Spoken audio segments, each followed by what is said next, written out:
Well, hello everyone. Welcome to After the Close. My name is Barbara Armstrong. I'm a senior manager and I coach with Charles Schwab. I have with me in the chat today the fabulous Mr. James Boyd. We like to, not only kid around, but we enjoy working together. Whoa, and there has gone the bell. So the trading day is closed, and this class is really designed. And just in case you didn't get the first close, there's my personal laptop, just behind by a second.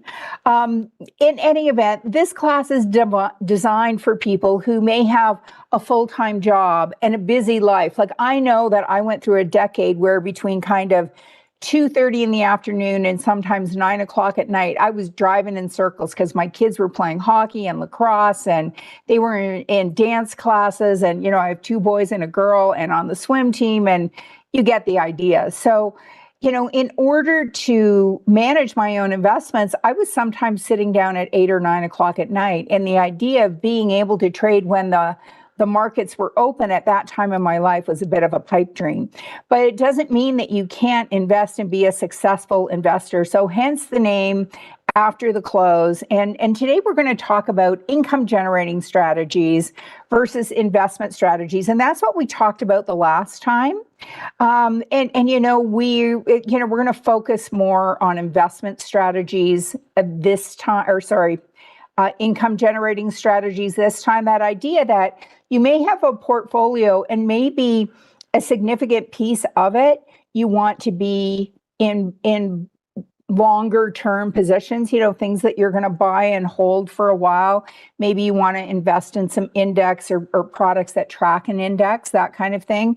But what if, let's say, you wanted to take a trip? I know when my kids were young, I said that when my youngest was old enough to walk well, I'd take them to Disney.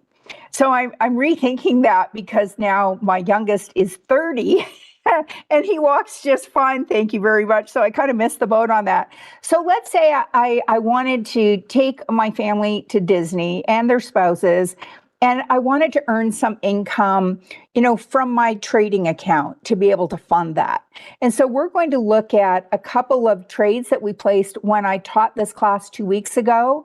And I think I may have used that same analogy. And then we're going to place some new trades. Okay, so that's what's, on the docket for today. If you aren't following James and I in the land of X, you are missing out. My handle at Barb Armstrong CS, James at James Boyd CS, and know that there's only one real James Boyd and only one real Barb Armstrong on Twitter. We will never reach out and offer you a Bitcoin or a crypto deal. We'll never offer you private education for a fee. We'll never offer to trade your account on your behalf and split the profits. These are all ne'er-do-wells. They're thieves and scammers. And so just know that we won't reach out to you in that way. Okay? Okay. So just before we get into the thick of things, we're going to look at a buy right covered call strategy today, which includes a covered call and buying the stock. So know that options carry a high level of risk and aren't suitable for all investors. And we also looked at using stop loss orders, and know that those don't guarantee we're going to get out at the price we requested. And if the stop were to gap down, we might get out, at a far lower price. And so we have to plan for that. The paper money software application on the Thinkorswim desktop platform, that is the trading platform that we will be using today. And while we're looking at technical analysis, that doesn't mean that is our sole means of investment research. We want to be aware of what's happening within these companies that we invest in. We want to be aware if earnings are coming up. Do tariffs affect them? Do things that are going on globally affect them? All that kind of good stuff. If you have never been, I have two announcements. Well, actually three. One, if you have never been to a market drive or to one of our in-person events, it's how I got introduced to the world of trading, and I'm so grateful that I did. That was back in 2011. Last weekend, we were in Dallas with about 1,000 people, and it was wonderful. Next weekend, we'll be in Chicago. Ben Watson and I will be at that one. So if you are within striking distance of Chicago, would love to see you there. Please come up and introduce yourself. It would be great to meet you in person. Then there will be a 2-day event, an intro to technical analysis and an intro to options in Orlando in the middle of October. And then in November, we'll have another market drive in Anaheim. So not too late to register for those. So second announcement, and I'm going to bring up a little prop to help me with that. You may want to come to schwab.com/coaching. And when you do, changes are coming. So you want to come to the live webcasts and virtual workshops. And if you scroll down, you'll see that, this week I'm covering after the close. Next week, Kevin will be covering it. Then if we go to October, so this is September, if we go to October, you're going to see that there's a bit of a switcheroo happening with this class. So next week, it's on Thursday. The following week, selecting an option strategy will be at this time on Thursdays with Connie Hill. And then this class after the close is going to move to Tuesdays. So these two, there used to be a design show called Trading Places. I don't know if any of you ever saw that. But yeah, so Kevin and after the close are Trading Places with Connie and selecting an option strategy. So Kevin's still teaching it, but it's moving to Tuesday. Okay. And then my third announcement is that I do have Mr. James Boyd, who is an American, with us in the chat today. I am a Canadian. Actually, I am bilingual. I have dual citizenship. I have both, but I just want to make sure that James recognizes the Canadian flag when he sees it, because he might run into a few every now and then. So just to give you a heads up, James, on that. Okay, so those are my announcements. And so let's go and have a look at some charts. And I usually do a very quick overview. Now, for those of you who have a limited amount of time, you may not want to go back and watch the opening of the day. I lost my mouse. But Kevin Horner, today Brent Moore's taught it, but Kevin Horner typically teaches 4 days a week, Trader Talks. And on Friday mornings, it is not recorded. Kevin and James Boyd talk ETFs. And there are several hundred people that make that part of their Friday morning ritual. The others are all archived. So Monday, Wednesday, and Thursday. And so this is a great place to go. But the market hit an all-time high. I can't believe oh, there we go. I just had to unplug it and plug it back in. Okay, so the market hit an all-time high earlier this week and appears to be setting up a bit of a bull flag. If we zone in, it's up almost 12% year to date. We have this candlestick pattern, this hammer pattern, in the neighborhood of a support level, indicating that this pullback may be complete.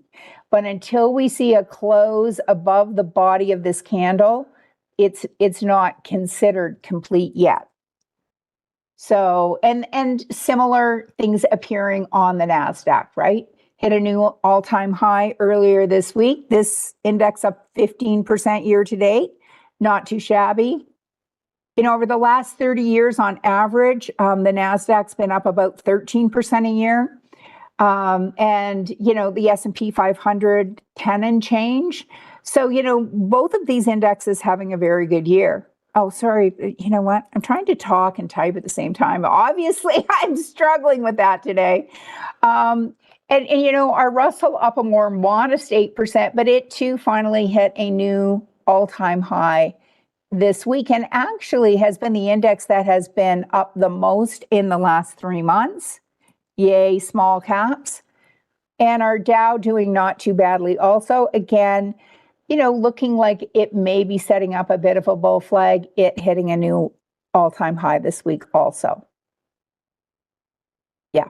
So, and then the VIX, and it's interesting because the VIX starting to kind of creep up a little. I mean, still, it's at 16.7, but it's kind of right in the range where it spent most of the last year. But today up 3.5%. Okay. Yes, I don't say fleeg. I don't know where James got that. I was kind of wondering if maybe Jax has been whispering, crazy things in his ear. Okay, so let's go and look at one of the trades that we placed last week. It was actually 2 weeks ago, and it was Tesla. And what we did with Tesla is we looked at Tesla and we said, okay, we had this pennant pattern setting up. It broke out, came back to retest, and we put the order in actually on this day, and then it filled the next day because this is after the close. It was closed. And we said, well, remember, we want to take the kids to Disney. This isn't a long-term buy and hold strategy. We put a target in. Let me just draw that. We put a target in at 440. And that was our target. It was actually 440.34. And how did we come up with that target? Well, we measured the distance from here to here and then added it to here, is how we came up with that target, by measuring the width of this. And it hit that target a couple of days ago. So if we come to the account statement and we look at Tesla, so we got in here at 386 on the 12th, so the day after we placed the trade, and we got out on the 22nd, which was Monday of this week, at 440.34. Okay, so when we look at that, how much did we make? Well, we made 440.34 minus 386.08. And so if we just do that math, oh,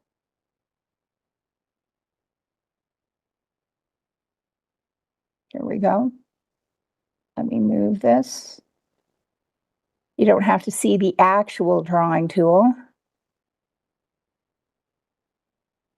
So we were up $54.26 a share. There are no transaction fees on stocks, and we had 60 shares. And so we were up $3,255 on that one. So that'll put a dent in our trip to Disney, if that's what we wanted that money for. Okay, and some might say, well, I didn't forget the trip to Disney, or the cruise, or whatever, Paris at Christmas. I need an extra $1,000 a month just to make ends meet. And so if that's the case, what might you do if you had this situation? You might say, okay, my goal was $1,000 a week, so I just kind of hit the mother load with this. So I'm going to put this in my available income account, but recognizing that I could have some weeks where I end up losing money or not making any. So in this one, we waited 2 weeks for it to hit our target. So we always want to have something kind of in the hopper, that, where we can be taking our gain and moving it from the unrealized category to the realized category. Now, there's another one that I want to look at. If we look at activities and positions and look at RTX, one, there are no chiclets beside it. What does that mean? There's no exit. The other thing is it's in our buy right covered call group, and it has a quantity. So what does that mean? Well, it means that there's no covered call against it. So why might that be? Well, maybe RTX pulled back and we bought it back, or maybe it just expired worthless. And how can we find that information? Well, we're going to come out to our account statement and we're going to type in RTX. So we can see that we bought it here on August 21st and we paid $157.50 for the stock. We sold the 160 call for $2.44. And when did that expire? On the 19th. And we had put an exit in just in case it went down, but it didn't go down. And so when the covered call expired, our exit expired. Okay. So, it's not showing when we look at our profit on this that we made $244, but we were paid $244 and it expired worthless. So what do we do now? Because this is part of our Disney fund, right? And I'm just making stuff up here, but I try and add a little humor to this, right? So, and now the stock is sitting above 160. So if we just take this 291 and we add it to the 244, that was the kind of theoretical max gain we were looking for. But David is saying, how about we do that kind of wash, rinse, repeat, which is kind of one of my favorite things to do. And please don't confuse that with laundry, which isn't one of my favorite things. But could we come out and sell another covered call? Yes, it could be a fishing trip fund. Maybe you want a new ugly stick or, whatever. Okay, so let's look at RTX. And so could we come here and say, and by the way, we were talking buy right. So why didn't we do a buy right on Tesla? Well, because it's a $440 stock and our max position size, we wanted it to be around 25,000. And so it would have broken our position sizing rules. And so that's why we bought 60 shares of the stock and put a target in instead, just FYI. Okay, so with RTX, we had this covered call, and on the 19th, which was this date here,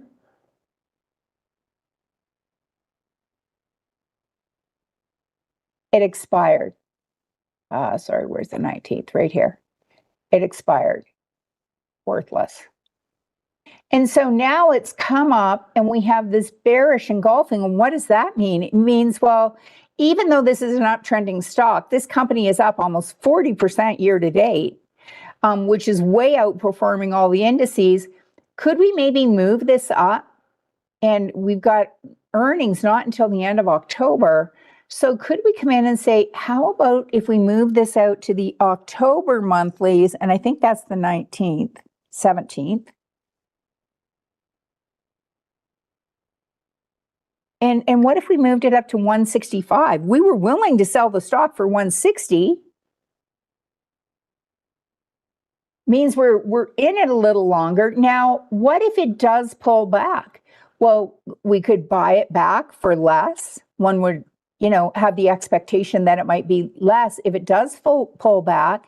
But if yesterday it hit 163, if it does pull back, we'll be paid more for this option today than we will be when it, gets back down here. Now, it could be tomorrow it moves to the upside and blows right through here within a few days. And are we going to be sad if that happens? No, because we were willing to sell it anyway.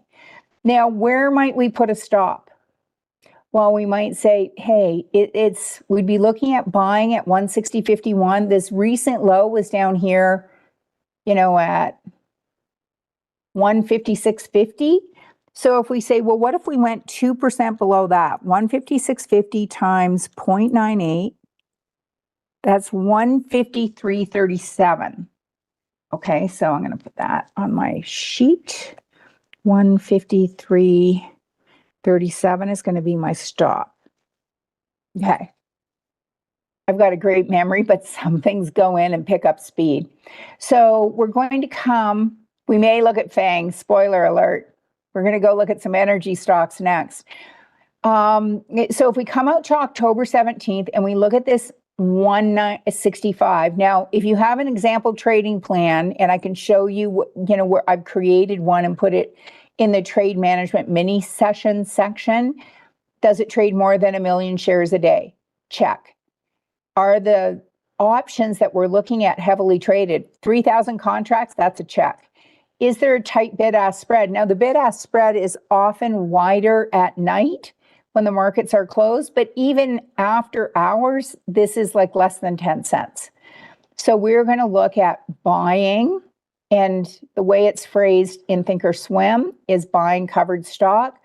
158.59.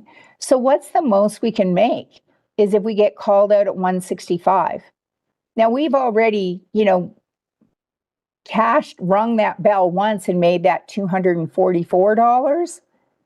And we're looking to add another, say 190, and actually we're just going to sell the call on this one because we already own the stock. So we're just looking to sell the call. Now, if you wanted to play along and you didn't put that trade in back in August, you could do it as a buy right now.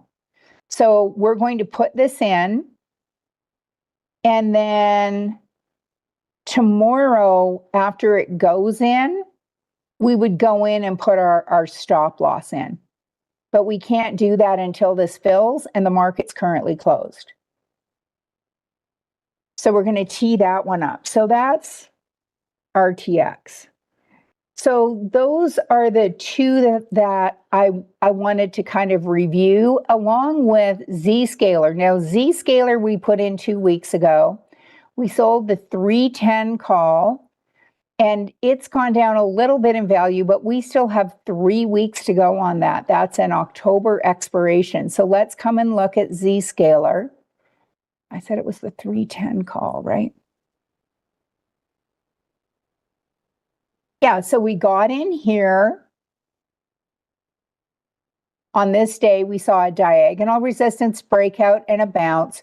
We got in this day. It's pulled back, gone up, pulled back again. So we're just going to be patient. And what if it gets up here to maybe 300 and expires worthless?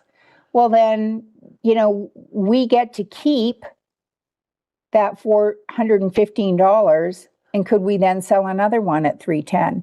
We don't have to wait till it expires worthless. We also have the choice of rolling it to November if we like. So that's another choice. Okay, so let's look at some new opportunities. And one of the things that we may want to do is first, we're going to come out to sector indices and kind of look at where are some sectors that have been showing strength. And when we look at the last 4 weeks, communications and technology, so if we come out here, here's communications pulling back a little the last couple of days, but hit a new all-time high earlier this week, which makes sense along with the markets. Technology, same. Okay. But energy has kind of been on the struggle bus, up 8% year to date, but it was setting up this big pennant pattern. And that went on for months. And then it broke out kind of at the end of August, came back to retest, came up, hit that 30-day moving average, and is bouncing again. So could there be some opportunities in energy? And we looked at that in trading price patterns yesterday. So if you missed that class, you may want to go back and check it out. So what I've done, because in that class, we partnered up with the Trading a Smaller Account. So we were looking at stocks that were more in our snack bracket, actually within the energy sector.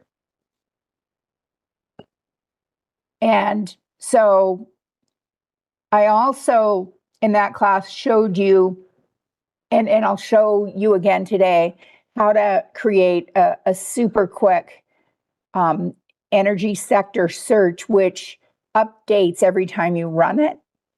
And so yesterday we looked at APA, we looked at Baker, we have a buy right covered call on that already. But stocks like Exxon, so, it too was setting up a pennant pattern, broke out, came back and retested, came up again, came down closer to the 30-day moving average. So is the 30-day moving average going to start acting as a support level? We don't know, because it's been, for the last several months, it's been in this kind of range-bound pattern. But we're looking at high, higher high, higher high. So it seems to be moving to the upside. This thing pays a dividend, and if you want to see what that is, 3.43%. It has a PE ratio. And now keep in mind with dividends, two things on dividends. So one is that just because it pays a dividend now doesn't mean it's going to continue to pay a dividend in the future. So that's one thing. Two, we're in a paper money account. So we don't get paid dividends at all. That's one of the differences between paper money and a live account. But we're going to pretend that we care about this dividend, right? Because it's 3.43%. And then the price earnings ratio being under 20 means, you know, for many investors, they consider that to be a value stock. For every $16.38 you invest, it generates $1 of income. You know, unlike, say, a Tesla, you know, where you have to pay no dividend and you have to invest $252 for it to generate $1 worth of income. So, and why do I point that out? Because this might be appealing now that it started uptrending or appears to be uptrending. It might attract more investors, and it may not. But you know, we're going to go with that. And if we said, hey, if we look at our monitor tab and I added sectors, we've got tech stocks, industrials, consumer staples, communications, financials, healthcare. We don't have any stocks in the energy category. So if we looked at this and said, okay, it's trading at 115.59. If we came out and sold this 120 seems to be a popular number, well, we wouldn't get very much premium, would we? What if we said, like, we have 1,000 contracts here at the 118 and we'd be paid $1.43? What if we looked at that and said, well, how much could we make? We could make about $4. So that's what, 3.5%, 4 divided by 118? Or sorry, 4 divided by 114 is what we're paying to get in. So that's about 3.5%. Good guess, Barb. So if we come out to our charts and we say, well, where might we put a stop? Well, we might say, here's our recent low at 111.56. And I'm just going to use my little calculator because it's faster. 111.56 times, if we, you know, you could go 2% below that. You could put 3. If we use 3 for this example, our stop would be at 108.21. So how do we put that in? Well, one, this position, we can have a $25,000 position. So we're going to do 2 of these. And then we're going to come to single order, make it first trigger sequence. We're going to right click, opposite order, and we're going to make it a market order because it's not just based on the value of the position. We want it based on where the stock is trading. And so we're going to say, hey, if this goes at or below 108.21, it's not going in the right direction. So get us out. And then tomorrow when the market opens, that is your one bit of additional homework. You want to make sure that this fills. So we're buying 200 shares of ExxonMobil. We're selling 2 covered calls at 118. And if it goes below 108, we want to exit the position. The most we can make, $782.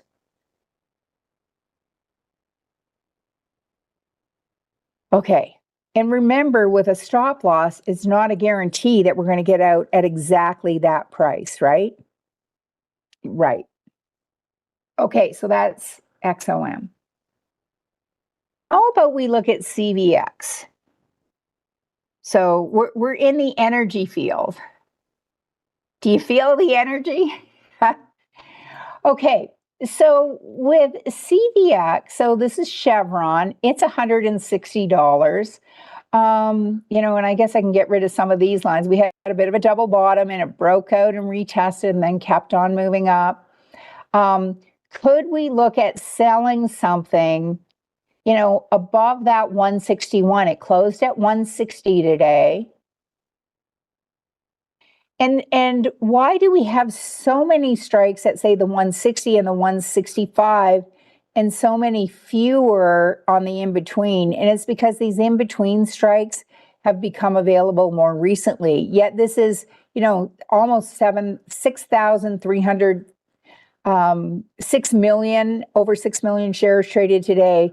If we looked at this 165, we've got a 30% probability of it expiring in the money and a 61% chance of it coming up and touching it. So we have a 70% chance, according to this almost, with where the stock's currently trading, of it expiring worthless like the RTX trade did. And then we get to keep this $178. Now, this is not a very volatile stock, so we're not looking at super high premiums. But like someone said in the chat, it's a base hit. It's money in the fund, whether it's the Disney fund or the new speedboat fund. And James had an interesting experience on the water this summer. And, and tubing looks so fun, but when you fall off, if you're going quickly, you really can skip like a rock, I grew up in a water town, in a lake town. North Bay, it's called, like it's on the North Bay of a lake, literally. Oh, sorry. Again, that talking and doing stuff at the same time, challenging for me today. So if we did this 165, now if we do the 162.50, like what's the advantage of that? Well, we receive $2.50 less. We'd receive a higher premium, but we'd make $2.50 less if we're called out. But the probability of being called out is higher. We still have a relatively tight bid-ask spread, but it's not as tight as, the 165. But we're going to stick with our 165. How much could we make? Well, this is almost 159, so we could make $6, more or less. So if we say 6 divided by 159, is that enough for it to be worth it? Well, 3.7%, and this is a trade we're in for 3 weeks. Like, that's not too shabby. $603 is, what we could make on that. And if we're saying, of course, we could lose on this too, right? And where did we say we were going to put our stop, or did we? So if our recent low here is 155.15,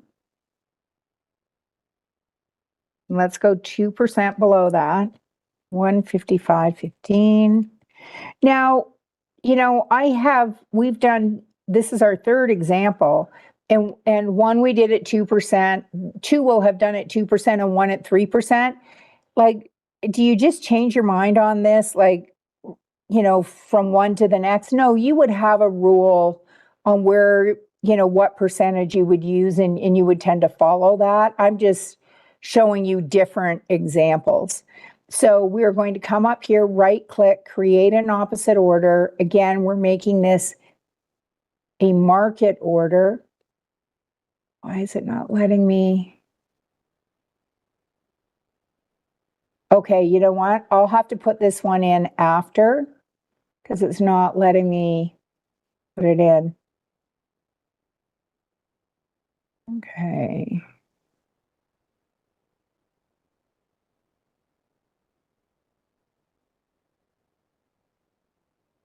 Okay, third time's the charm. Maybe it's because it's the end of the day. Oh, for crying out loud. Okay, you know what? I'm just going to put this in. And then if I get to fill in for Kevin again, I'll just make sure that only one of these fills. So we're going to set that up.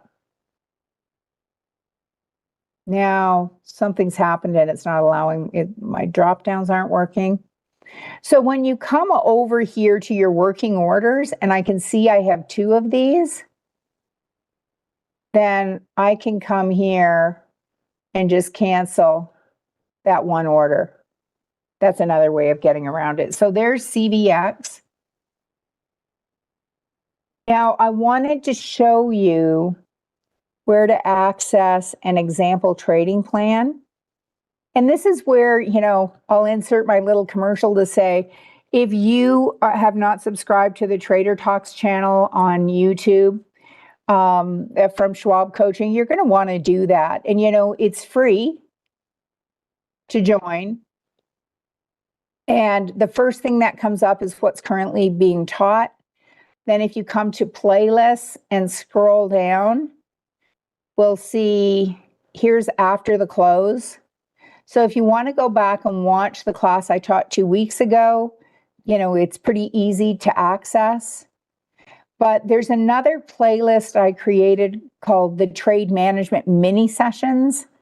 And at some point we may rename those, but there's a bunch of quick candlestick patterns. Remember how I talked about a hammer pattern and, we wanted confirmation the next day. So if you want to watch a quick video on that, there's a bunch here.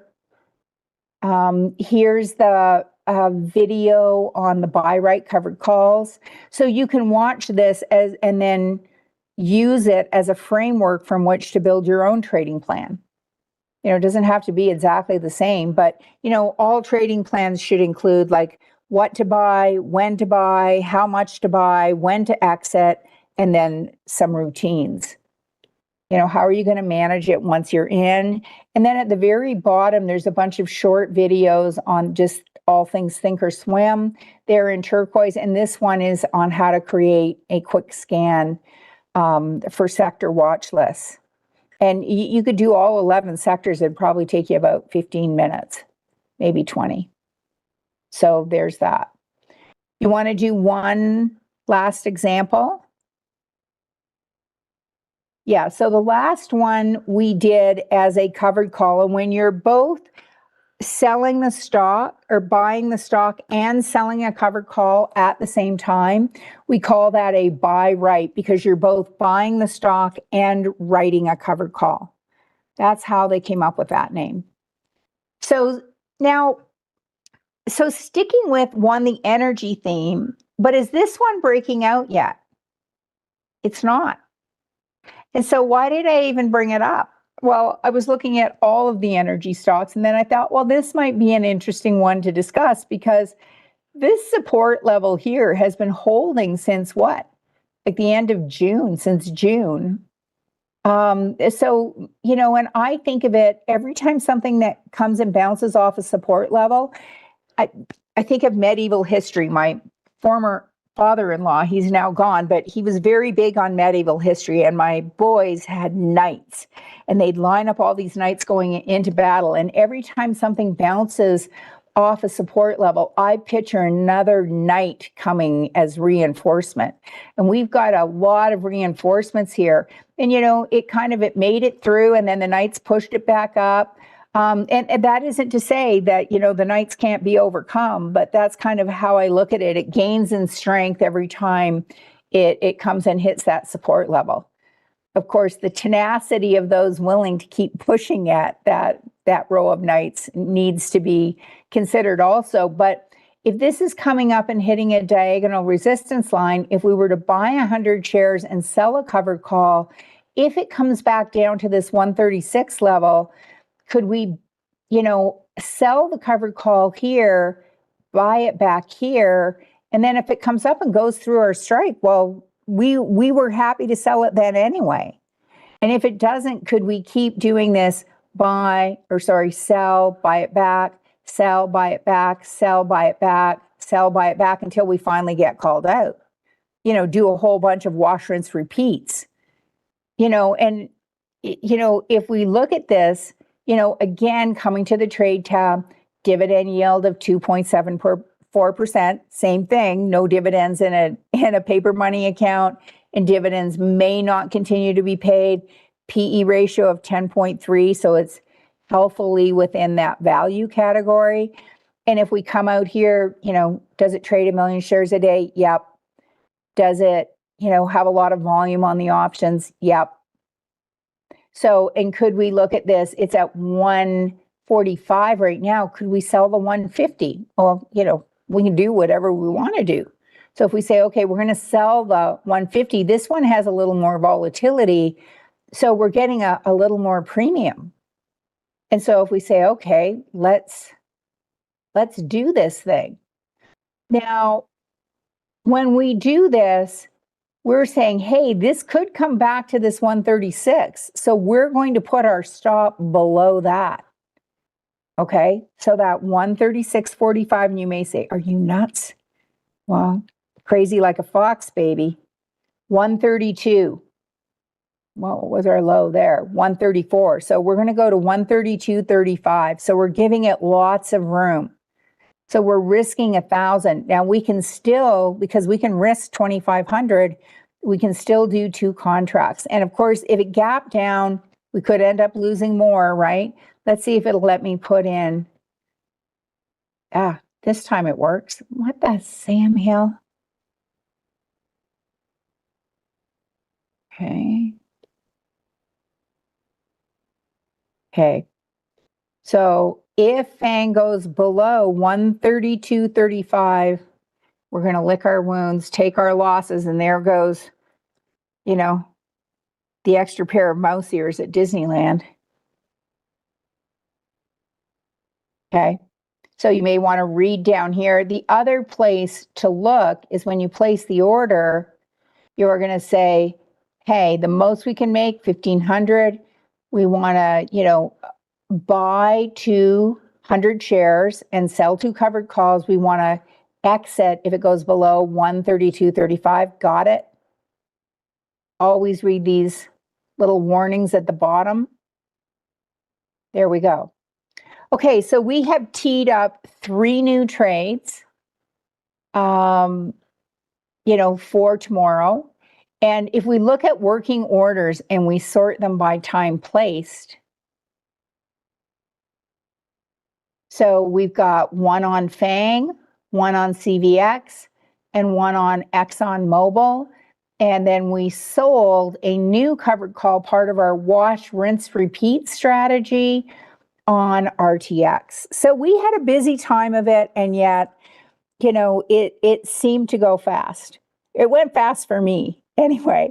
So guys, I appreciate you being here, to Sharon and Sam and Gary and Ricebird. And I saw that we had our resident attendee coming in from Maui, Scott. We had Posh and Will, and I really appreciate all of you helping bring this class to life. I, of course, love teasing Mr. James Boyd, and I'm glad he was here too, along with the rest of the gang, coming in from behind the scenes to help make this happen. So don't forget, follow us in the Land of X, Barb Armstrong CS, and James Boyd CS. Hit the like button. It helps move this up in the algorithms. Remember that in 2 weeks, this moves to a new day and a new time. Well, not a new time, but a new day on Tuesdays from Thursday at the same time with the same instructor. And that's a wrap. Subscribe to the channel, and I'll see you in Trading a Smaller Account tomorrow morning at noon Eastern. This is the end of our live webcast day. Have a good evening, everyone. Bye for now.